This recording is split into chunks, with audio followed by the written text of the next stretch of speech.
Ouverture ce mercredi du Salon international du livre d'Abidjan. L'événement se tient au Palais des Sports de Treichville jusqu'au dimanche prochain, 9 novembre. Le nouveau directeur de l'OMS Afrique est connu. Il s'agit du docteur Moeti Rebecca du Botswana. Elle a été élue ce matin. L'actualité, c'est aussi la transition qui se prépare au Burkina Faso. Burkina Faso qui reçoit ce mercredi 3 chefs d'État d'Afrique de l'Ouest. Bonjour et bienvenue dans ce journal. C'est aujourd'hui, 5 novembre, que s'ouvre le Salon international du livre d'Abidjan. Ce salon est à sa 3e édition. Il est placé sous le thème « Le livre au cœur de l'émergence ». Des innovations sont annoncées cette année. Les plus significatives sont, entre autres, la mise en place d'une bibliothèque permanente et d'un espace débat. 30 à 40 000 visiteurs sont attendus à ce salon qui se tient au Palais des Sports de Treichville jusqu'au 9 novembre prochain. Serge Coléa. Les préparatifs vont bon train pour le Salon international du livre d'Abidjan 2014. Cette 7e édition s'ouvrira ce mercredi 5 novembre dès 10 h avec les premiers stands. La cérémonie officielle d'ouverture est prévue pour 15 h. L'objectif, comme les années précédentes, reste le même: réveiller l'industrie du livre, créer un espace pour les éditeurs, lecteurs, écrivains, amoureux du livre, afin de leur permettre de célébrer le livre. Le livre, instrument de la connaissance et du savoir, le livre qui doit jouer sa partition dans l'émergence de la Côte d'Ivoire. Ce que nous voulons faire, c'est de renforcer l'activité littéraire à l'intérieur du SILA. Donc cette année, nous avons installé une bibliothèque permanente. Donc pendant les 5 jours, tous ceux qui veulent le lire descendent à la bibliothèque, empruntent un ouvrage et ils peuvent lire. Autre nouveauté, nous allons avoir un café littéraire. Le café littéraire permet aux auteurs d'être en face des lecteurs et de mieux approfondir la connaissance qu'ils ont de l'ouvrage. Il y aura un exposant indien, nous allons avoir la République du Bénin qui sera présente, le Cameroun va tenir le stand des pays du bassin du Congo, un exposant français sera là. Nous avons pratiquement 5 pays qui seront présents. Nous avons commencé le SILA au plateau.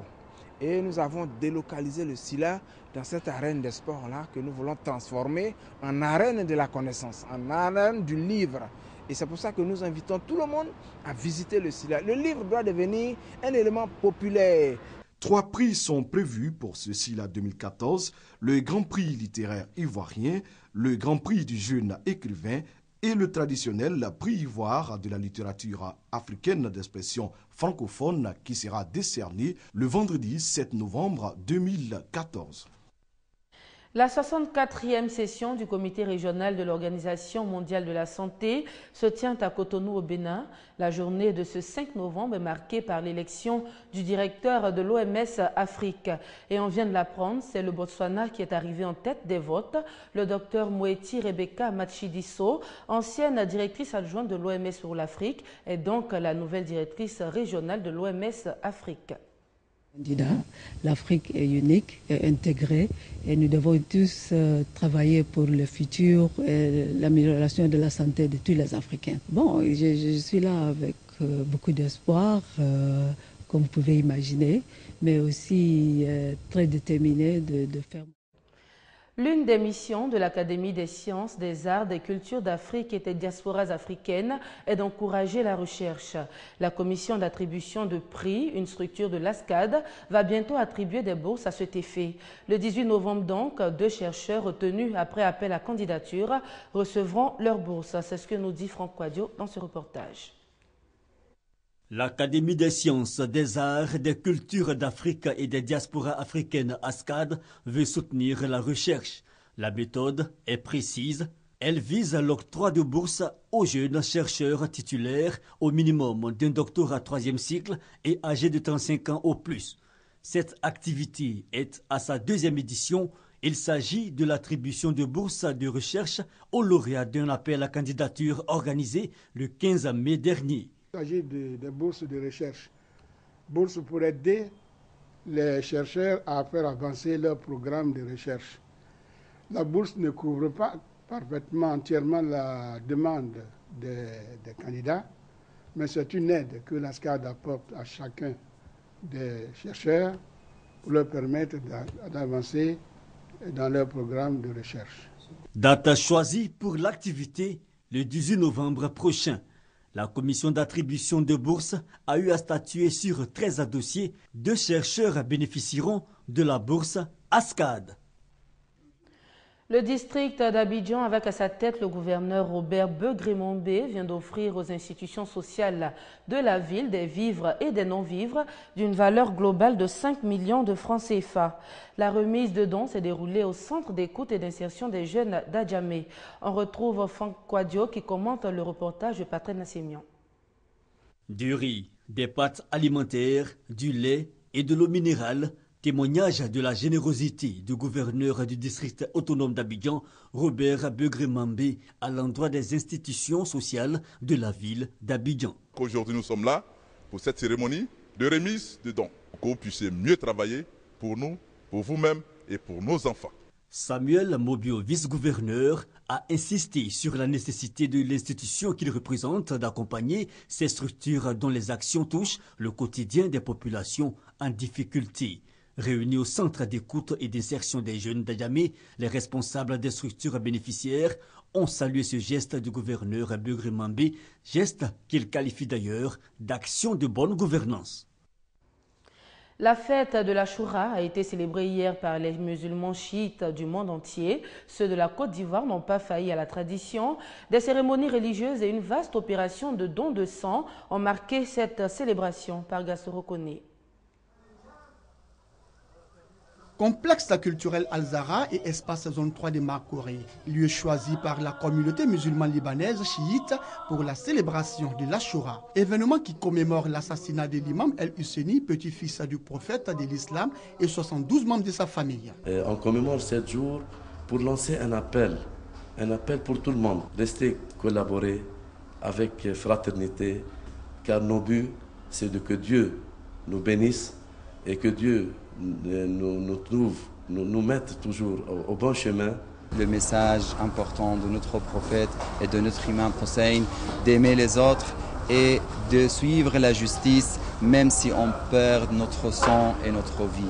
Présent, le ministre d'État, ministre de l'Emploi, des Affaires sociales et de la formation professionnelle, Moussa Dosso, a traduit la reconnaissance du gouvernement ivoirien à la communauté libanaise. La Côte d'Ivoire tout entière leur est reconnaissante pour leur implication à la consolidation de la paix retrouvée et à l'épanouissement de son tissu économique, donc en clair, à la participation, à la croissance économique de la Côte d'Ivoire. L'Achoura pour la communauté musulmane chiite est donc la victoire du bien sur le mal, mais aussi le triomphe du sang sur l'épée. Occasion pour cette communauté de donner son sang en vue de sauver des vies humaines. Pour cette 18e édition de l'Achoura, célébrée le 10 du premier mois de l'Hégire, plusieurs dons en vivres et non-vivres seront distribués dans les orphelinats du district d'Abidjan. Au Burkina Faso, les consultations sont toujours en cours pour la formation d'un gouvernement de transition. La communauté internationale met la pression sur l'armée pour un rapide passage du pouvoir aux civils. En quelques jours, la rue a chassé le président Blaise Compaoré. Mais les militaires, qui se sont autoproclamés gérants de la transition politique, sont confrontés depuis plusieurs jours à une forte pression internationale.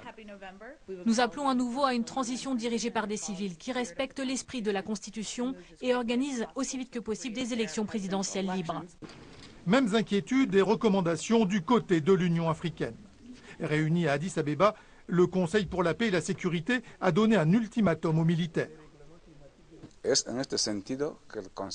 Le Conseil de paix et de sécurité de l'Union africaine a pris note du caractère populaire de la révolte.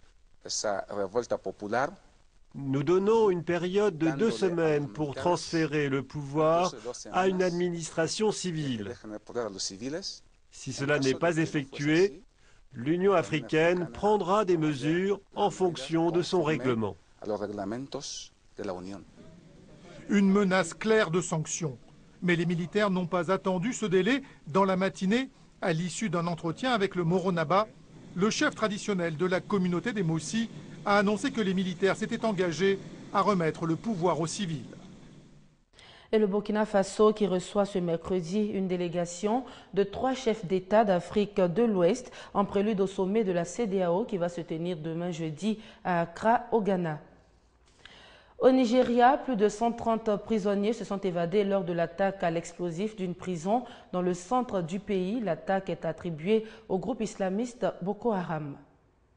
Ce sont les premières images de la prison attaquée dimanche dans l'état de Kogi au Nigeria. Des hommes armés ont fait sauter les grilles avec des explosifs, libérant 132 détenus.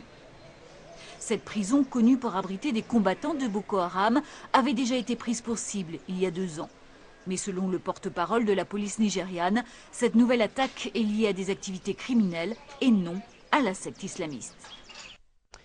Au Mexique, c'est la fin de la course pour le maire d'Iguala et son épouse. Le couple en fuite depuis 2 semaines est impliqué dans l'affaire de la disparition des 43 étudiants en septembre dernier dans la ville.